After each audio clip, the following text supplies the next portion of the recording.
श्लोका, सवाल है, एक क्यूरियोसिटी है मेरे दिमाग की भी, मेरे अंदर भी होती है कि आप योग क्रिया से जुड़े हैं, एक योग टीचर हैं। प्रार्थना की शक्ति या मंत्रों को आप किस तरह कनेक्ट करती हैं अपने इस योग पद्धति में? अगेन मैं अपनी लिमिटेड नॉलेज से आ रही हूँ।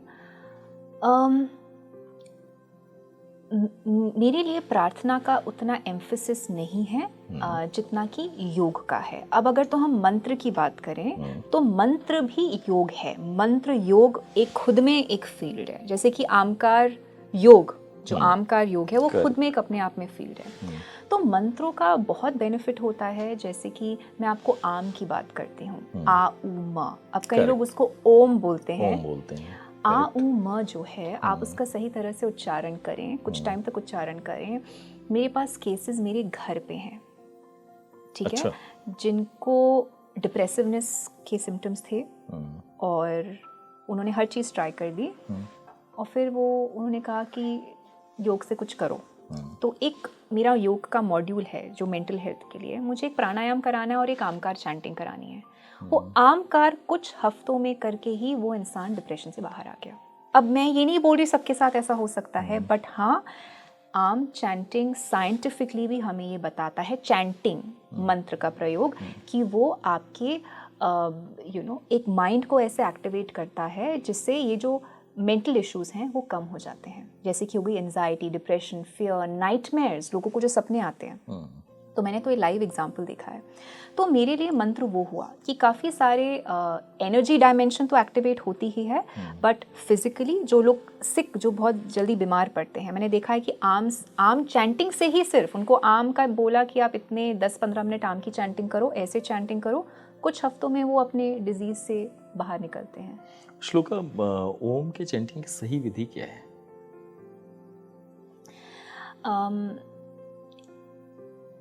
मैं बोलूँगी कि वो आम है, ना कि ओम है।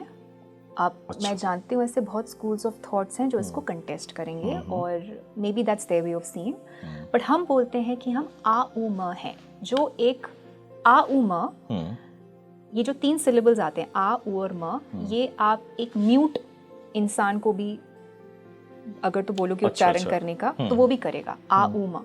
क्यों? उसमें जबान की जरूरत नहीं पड़ती। जबान की जरूरत नहीं, यस। यही 3 जो सिलेबल्स हैं ये आपको सृष्टि में भी सुनाई देंगे।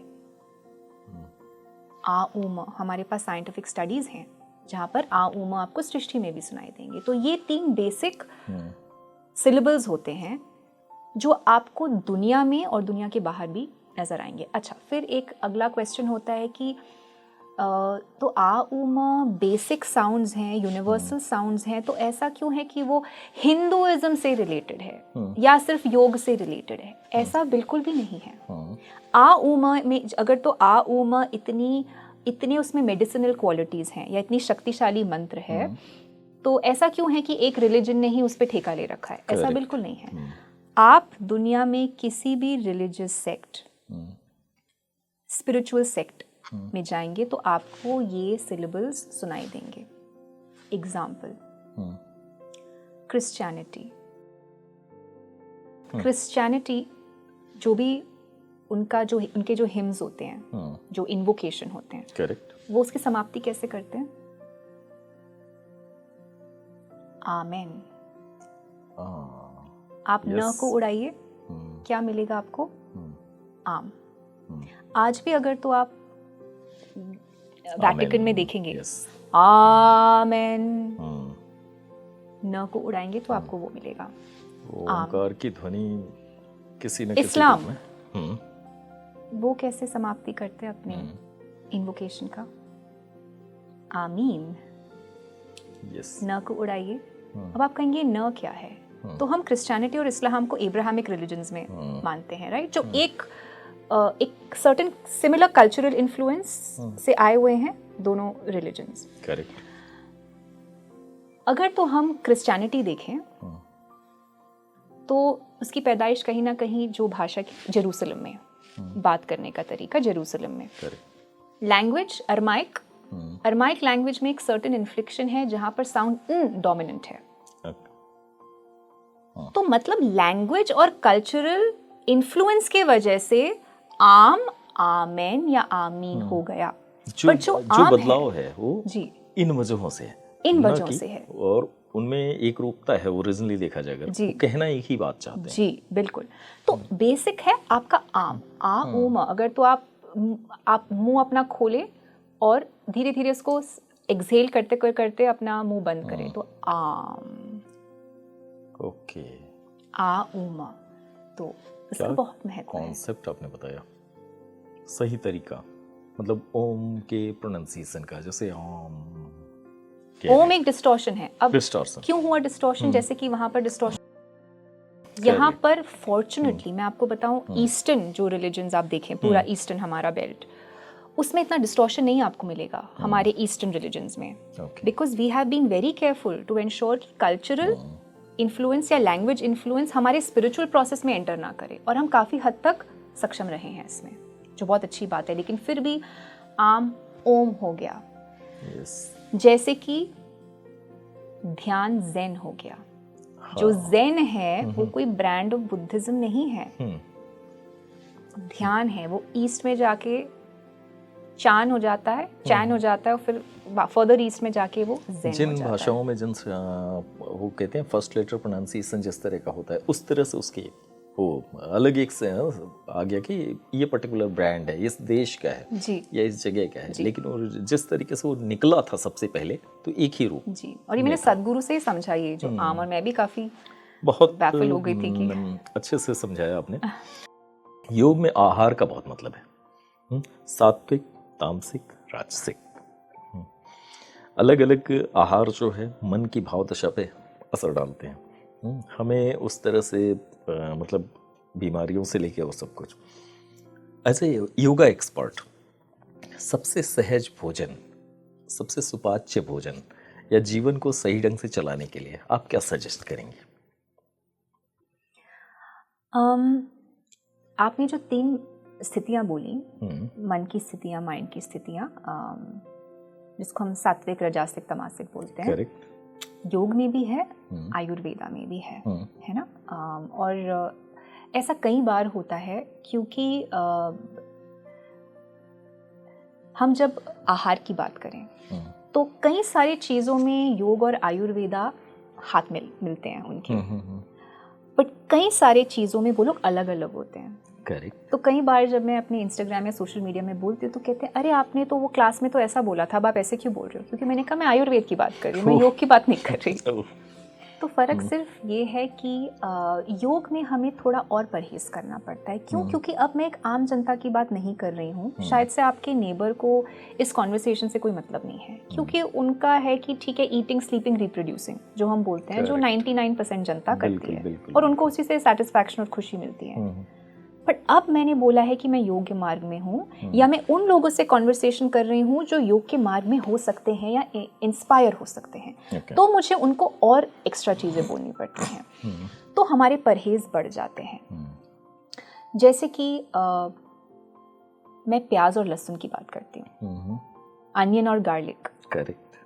हम योग में अनियन और गार्लिक का सेवन नहीं करते हैं, लेकिन आयुर्वेद में इस पे इतनी प्रॉब्लम नहीं है। नहीं। क्यों नहीं है?